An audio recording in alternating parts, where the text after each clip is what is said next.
तमाम सम्मानित दर्शकों का एक बार फिर से स्वागत और अभिनंदन। आज के हमारे विशेष कार्यक्रम में मैं आपके साथ देवभूमि ऋषिकेश उत्तराखंड से आचार्य आशीष। आप भी परिचय के तौर पर नीचे कमेंट बॉक्स में अपना या अपने शहर का नाम लिखकर हमारे आज के कार्यक्रम का एक खास हिस्सा बन सकते हैं। बंधुओं, हम फटाफट आज की चर्चा कर लेते हैं। आज का विषय काफी मार्मिक, बहुत कुछ सीखने समझने वाला होने वाला है। पंचांग कैसे देखते हैं, पंचांग देखने की विधि क्या है, राशिफल कैसे देखते हैं और मुहूर्त कैसे निकालते हैं, इसी तमाम चर्चा के साथ हम आगे बढ़ें। इससे पहले एक छोटा सा निवेदन, यदि आप पहली बार हमारे चैनल पर विजिट कर रहे हैं या फिर आपने अभी तक चैनल को सब्सक्राइब नहीं किया तो चैनल को सब्सक्राइब करने का यह एक सही मुहूर्त है। और हाँ, बेल आइकन को प्रेस करना बिल्कुल ना भूलें ताकि आपको आने वाली अपडेट्स सबसे पहले मिले। फटाफट बिना समय गंवाए हम लोग इन तमाम बिंदुओं के साथ आगे बढ़ें। कैसे देखते हैं पंचांग, कैसे निकालते हैं मुहूर्त और कैसे देखते हैं राशिफल, इसको समझने के लिए हम सबसे पहले आपके समक्ष पंचांग प्रस्तुत करते हैं और देखते हैं और समझते हैं। बिना स्क्रिप्ट के आप इस वीडियो को देखें, धैर्य के साथ आपको काफी कुछ सीखने और समझने को मिलेगा। तो आइए अब इसके लिए हम सबसे पहले चलते हैं आपकी स्क्रीन पर और आपके सामने पंचांग रखा हुआ है और मैं डिटेल में यहाँ पर आपको समझाने वाला हूँ। ठीक है, अगर हम यहाँ पर पंचांग आपको क्लियर दिख रहा होगा, कहीं पर कोई डिस्टर्ब होता तो आप मुझे बता सकते हैं। ये सबसे पहले आप ये वाली लाइन पढ़ लीजिए। ठीक है, आप यहाँ पर तिथि नक्षत्र बार से स्टार्ट होता है और ये सारी चीज़ें यहाँ पर क्लियर हो रही हैं। सबसे पहले आप पंचांग जब देख रहे हैं, बहुत सारे लोग जो जैसे स्टूडेंट हैं वो सीख रहे हैं या फिर कोई नए जो ज्योतिष के जिज्ञासु है वो इसको देखना चाह रहे हैं, समझना चाह रहे हैं पंचांग के बारे में, मुहूर्त के बारे में, तो उनके लिए ये बेसिक चीज़ें मैं यहाँ से शुरुआत कर रहा हूँ। यहाँ पर लिखा हुआ श्री विक्रम संवत 2080, शाके लिखा हुआ है आपका 1985। उसके बाद भाद्र शुक्ल पक्ष यहाँ पर लिखा हुआ है दक्षिणायन है। ठीक है, उत्तरगोल शरद ऋतु। फिर ये लिखा हुआ है 16 से 29 सितंबर का यह पंचांग है, क्योंकि पाक्षिक इसमें जानकारी होती है 15 दिन की, एक पक्ष की, और 16 सितंबर से 29 सितंबर सन 2023 ईस्वी तक यह यहाँ पर डिटेल लिखा हुआ है। ये इस दिन का पंचांग है कुल मिलाकर। ठीक है ना, अब हम जो है इस लाइन को एक बार पूरा पढ़ लेते हैं। इसके नीचे सबसे पहले यहाँ पर तिथि लिखा हुआ है, फिर वार लिखा हुआ है, फिर इनके घटीपल यहाँ पर लिखे हुए हैं तिथि के। घंटा मिनट में भी कन्वर्ट किया हुआ है यहाँ पर, क्योंकि बहुत सारे पंचांग के अंतर घंटा और मिनट के बारे में नहीं लिखा होता, यानी टाइम के हिसाब से नहीं होता है, वो अपने घटी और पल ज्योतिष की जो भाषा है उसके हिसाब से लिखा होता है। फिर नक्षत्र हैं, उनके घटीपल और घंटा मिनट इसमें कन्वर्ट किया हुआ है। ये आपकी सुविधा के लिए है, इसलिए मैं आपको इस हिसाब से बता रहा हूँ। देखिए, वीडियो को बहुत ध्यान से आप देखें, स्क्रिप्ट करेंगे बीच में तो वो बातें आपकी छूट जाएंगी। ठीक है ना, थोड़ा हो सकता है वीडियो 2-4 मिनट लंबी हो जाए, लेकिन आपको जानकारी प्रॉपर मिले। ठीक है, घटीपल हो गया, फिर करण है यहाँ पर, उसका उनके भी आपको घटीपल आदि दे रखे हैं। और फिर उसके बाद सबसे मेन चीज आती है आपका यहाँ पर। ठीक है, आप ये देखिए, मैं सर्किल के हिसाब से आपको दिखा रहा हूँ। यहाँ पर लिखा हुआ सूर्योदय और सूर्यास्त, क्योंकि इसकी आवश्यकता आपको अक्सर पड़ती है। ठीक हो गया, तो सूर्योदय और सूर्यास्त ठीक हो गया। और इसके बाद जो है ये यहाँ पर लिखा हुआ है अ, और उसके बाद लिखा हुआ गते। इस तरह आपको छोड़ दीजिए, आपका काम करें। ठीक है, गते, ये अ माने आपका अंग्रेजी तारीख। अब इसके नीचे आप देख रहे हैं 16, 17, 18, 19, 20, ये सब सीरियल से यहाँ पर है। ठीक हो गया, और उसके बाद गते लिखा हुआ है, क्योंकि गते अक्सर बहुत कम लोग प्रयोग में लेते हैं, खासकर उत्तराखंड, हिमाचल, नेपाल और दक्षिण भारत में भी बहुत सारी जगह जो है गते आज भी चलते हैं। तो यहाँ पर जो है 31 गते और उसके नीचे फिर 1, 2, 3, 4 इस तरह से ये 13 गते तक यहाँ पर लिखा हुआ है। उसके बहुत मुख्य चीज जो है आपको एक और मैं यहाँ पर दे देता हूँ। ये देखिए, यहाँ पर चंद्रमा राशि संचरण काल। ठीक है, ये बहुत जानकारी बहुत आवश्यक है, इसको थोड़ा समझ लीजिए। चंद्र राशि प्रवेश काल, ये सर्किल के अंदर आप देखें। ठीक है ना, इसमें यहाँ क्रमशः आप देखेंगे कन्या राशि लिखा हुआ, फिर तुला लिखा हुआ है, तुला के बाद फिर या तुला है, फिर तुला है, फिर वृश्चिक है, फिर वृश्चिक है, इस तरह से ये इसमें लिखा हुआ है।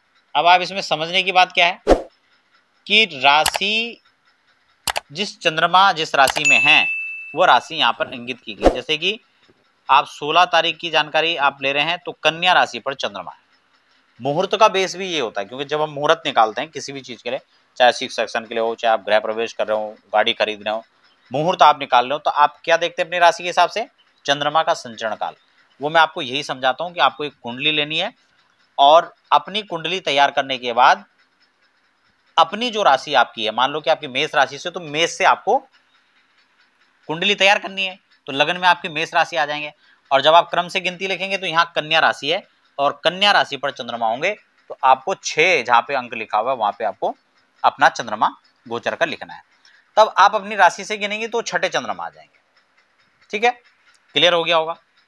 उसके बाद कन्या के बाद तुला आ गया। अब 17 तारीख में आप देख रहे हैं कि जो घंटा मिनट है ये 17 तारीख हो गया और 1 गते हो गया। इसमें तुला राशि पर चंद्रमा चले जाएंगे रात को 23:07 पर। ठीक है, तो ये घंटा मिनट के हिसाब से यहाँ पर लिखा हुआ, उसके आगे घटीफल भी है, तो घटीफल का तो आपको आवश्यकता है नहीं क्योंकि घंटा मिनट में ऑलरेडी यहाँ पे है। तो इस हिसाब से ये इस दिन तुला में चले जाएंगे, जबकि अगले दिन फुल आपका जो है पूरे दिन तुला में रहेंगे। 18 को 19 में भी पूरा दिन तुला में रहेंगे। ठीक हो गया। 20 को फिर ये वृश्चिक राशि में जाएंगे 8:44 पर। ठीक है, फिर अगले दिन जो है फिर ये वृश्चिक पे रहेंगे और फिर धनु पर जो है अगले दिन यानी 22 तारीख को शाम के 3:34 पर चले जाएंगे। तो इस हिसाब से आपको ये जानकारी आपको देखनी है। ठीक हो गया, आशा करता हूं ये भी क्लियर हो चुका होगा। अब चलते हैं थोड़ा, हाँ, एक बार पंचांग को यहां भी आप देख लीजिए। इसके बाद पंचांग काफी बड़ा है, आपने देख लिया, थोड़ा यहां भी समझ लेते हैं। अब इसके बाद यहाँ पर कुछ पर्व आदि की जानकारी होती है, इसको बहुत ध्यान से देखेंगे। जैसे कि यहाँ पे चंद्र दर्शन वाला लिखा हुआ है। ठीक है, ये हो गया। उसके बाद यहाँ संक्रांति। ठीक है, पर्व जैसे जैसे आते रहते हैं, यहाँ पर संक्रांति है। ठीक है, और फिर ये नीचे सारे आप देख रहे हैं, इसमें गणेश चतुर्थी का है, गणेश जन्मोत्सव, कलंक चतुर्थी है ना, चंद्र दर्शन। इस हिसाब से यहाँ पर जितने भी जो पर्व आदि होते हैं उनकी जानकारी आप लगभग यहाँ पर देख सकते हैं। ठीक है ना, ये प्रदोष आ गया है ना, संक्रांति आ गई, जो भी चीजें हैं वो आप सब यहाँ पर देख सकते हैं। ये देखिए, ये भाद्र की पूर्णिमा आ गई, महालय आ गया, पौष्टिक, ये यहाँ पर श्राद्ध शुरू हो जा रहा है, तो इसके बारे में यहाँ पर बताया गया है, प्रतिपदा श्राद्ध। कुछ इसके बारे में जो इन्फॉर्मेशन है वो आप नीचे भी पढ़ सकते हैं, पंचांग में लिखा होता है, तो चलो खैर उसको हम बाद में समझेंगे।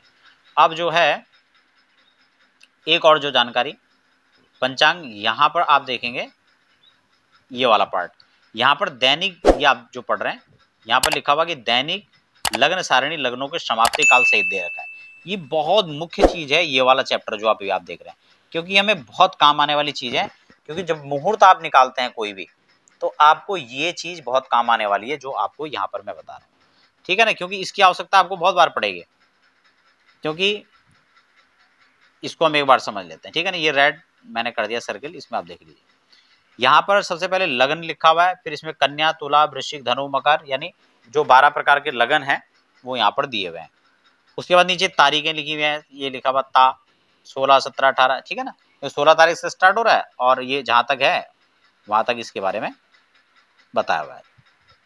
चलो खैर, तो आपको ये जो तारीख, ये यहाँ पर लग्न क्रमशः दे रखे हैं और आपका ये तारीखें नीचे दे रखी हैं।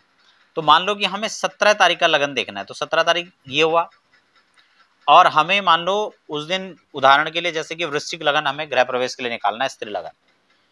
ठीक है, तो हमने क्या किया, 17 तारीख में गए और 17 तारीख कन्या लगन ये है और उसके बाद तुला लगन है और उसके बाद फिर वृश्चिक लगन है। तो तुला लगन ये है, हमारा तुला लगन कब खत्म हो रहा है, 10:46 पर हमारा तुला लगन खत्म हो जा रहा है।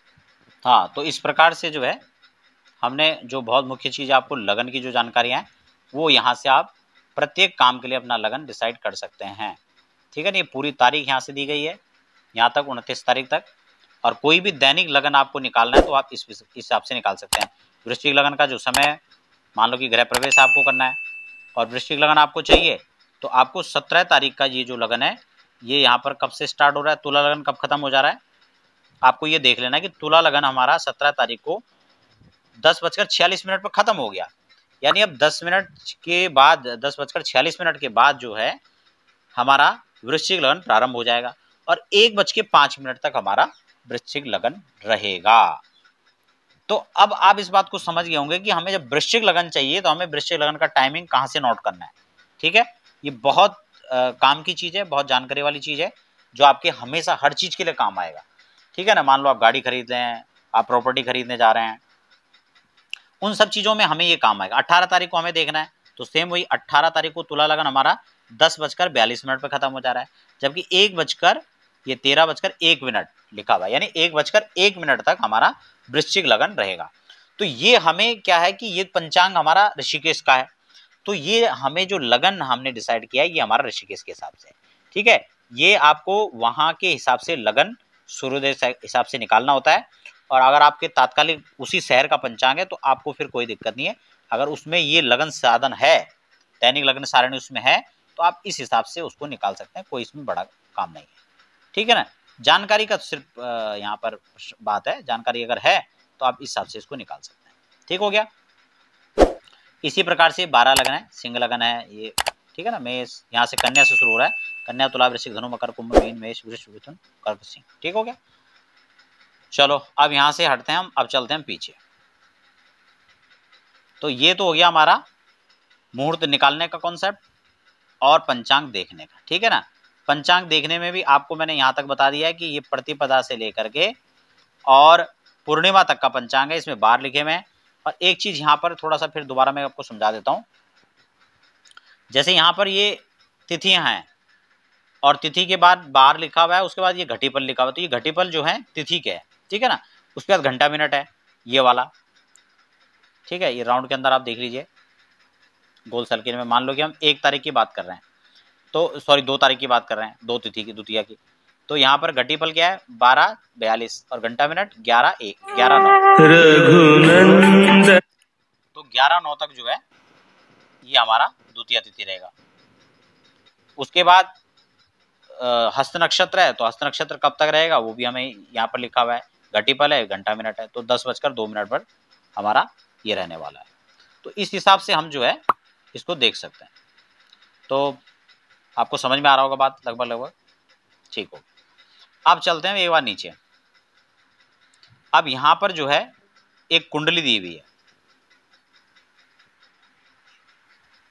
ये देखिए, इसमें यहां पर स्पष्ट लिखा हुआ है, सर्किल में ले लेते हैं इसको, ये वाले कुंडली, इसमें यहां पर स्पष्ट लिखा हुआ भाद्र शुक्ल अष्टमी और शनिवार, यानी ये जो कुंडली तैयार की गई है ये सूर्योदय काल की कुंडली है, भाद्र शुक्ल अष्टमी की।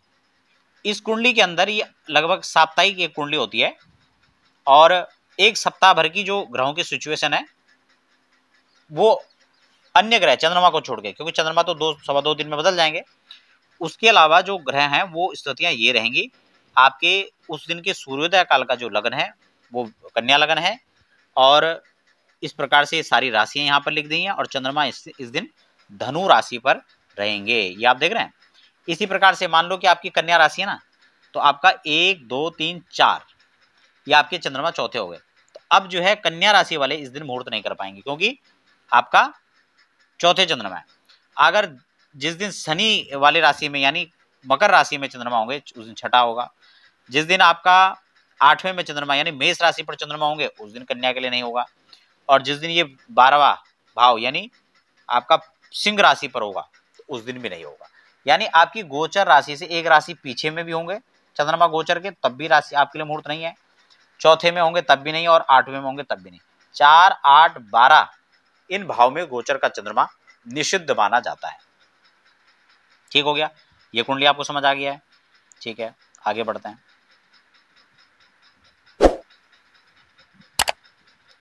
अब हम देखेंगे आगे दूसरी कुंडली, ये देख लीजिए। एक कुंडली यहाँ पे है, अगर इस कुंडली की हम बात करें तो ये कुंडली यहाँ पर भाद्र शुक्ल पूर्णिमा की है। ठीक है ना, एक हफ्ता के बाद यानी सप्ताह के बाद में जो है यह कुंडली फिर बनाई है, जिसकी ग्रह स्थितियां ये हैं। कन्या लगन में ही उस दिन सूर्योदय हो रहा है, और राशि उस दिन चंद्रमा का गोचर रहेगा कन्या राशि मीन राशि में, तो ये चंद्रमा यहाँ लिख दिया गया है। ठीक है ना, तो इस प्रकार से जो है आप इनको समझ सकते हैं। तो आशा कर रहा हूँ कि आपको ये बातें लगभग समझ में आ चुकी होंगी। ठीक है, राशिफल की अब हम बात कर लेते हैं थोड़ा सा, क्योंकि मुहूर्त का तो हमने समझ लिया, अब राशिफल कैसे समझेंगे। देखिए राशिफल हम इसी आधार पर समझते हैं, मैं आपको पंचांग में ले चलता हूँ। यहाँ पर राशिफल की गणना यहाँ से होगी हमारी। मान लो कि आपका ये जो है, ये देखिए आप यहाँ से समझ लीजिए इसको चंद्रमा के हिसाब से, क्योंकि चंद्रमा जिस राशि पर होंगे, चंद्रमा का गोचर काल, राशि प्रवेश काल, मान लो कि कन्या राशि पर चंद्रमा है, राशिफल इस हिसाब से निकालते हैं। मुहूर्त को तो हमने समझ लिया, पंचांग कैसे देते हो देखते हैं उसको भी हमने समझ लिया। अब राशिफल पर देख लेते हैं। जिस राशि पर चंद्रमा है उस राशि के हिसाब से आपका जो है राशिफल बनेगा। अब राशिफल का क्या तरीका रहेगा, कैसे निकलेगा, हम सीधा उसके लिए कुंडली पर चले जाते हैं और हमें इसको छोड़ के इस सर्किल पर आप आ जाओ। ठीक है,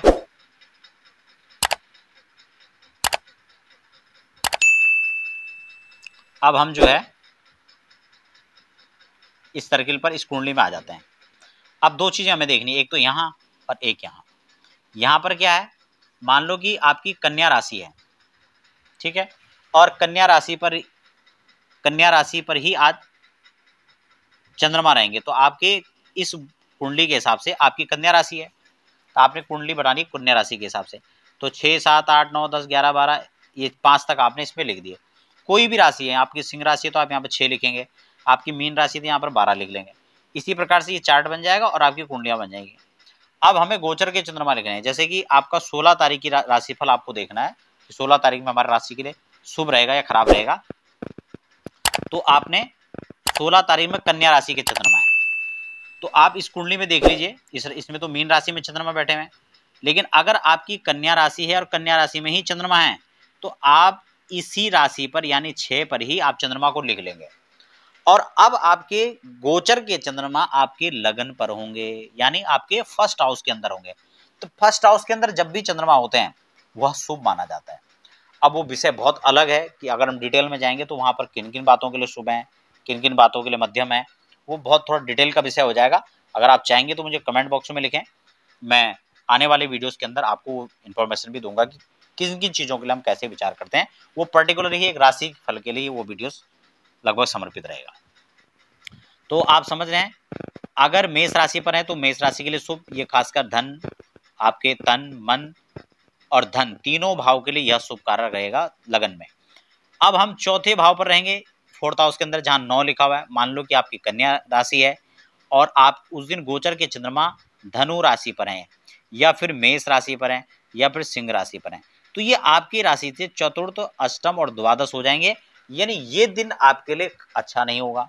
अब ये हर महीने से अच्छा नहीं होगा, ठीक है ना, कई सारी चीज़ों के लिए देखा जाए ये परेशानी वाला हो सकता है, आपके खर्च बढ़ाने वाला हो सकता है, आपके संबंधों में तनाव पैदा कर सकता है। तो ये सब चीज़ें हम यहाँ से देख सकते हैं। इसी प्रकार से 12 भाव के अंदर अदरवाइज जो और इनके अलावा जो भाव छूट गए, 3 तो ये छूट ही गए हैं, 4 8 12, इसके अलावा जो अन्य भाव हैं उनमें फिर उसका अलग अलग फल है। जैसे कि तन भाव हुआ, धन भाव हुआ, तो उससे संबंधित चीज़ें जो है वहाँ पर वो रिप्रेजेंट करेंगी। ये तन आपकी भ्रातृ हुआ, ये सुख का भाव हुआ, ये शिक्षा का भाव हुआ, संतान का भाव होता है, शत्रु का होता है, ऋग और ऋण का होता है, रोग का होता है, रिपु का होता है, ये पार्टनर लाइफ का होता है, अपने दाम्पत्य जीवन का होता है ना, ये अष्टम आयु मृत्यु का होता है, भाग्य होता है, ये आपके राज्य का होता है, आपके आय का भाव होता है और ये व्यय का खर्च का भाव होता है। तो इस हिसाब से ये सभी चीजें यहाँ पर हम देख सकते हैं। तो कुल मिलाकर के इतने बड़े पंचांग के अंदर आपको जो मुख्य मुख्य जानकारियां थी वो हमने आज के कार्यक्रम में देने का प्रयास किया।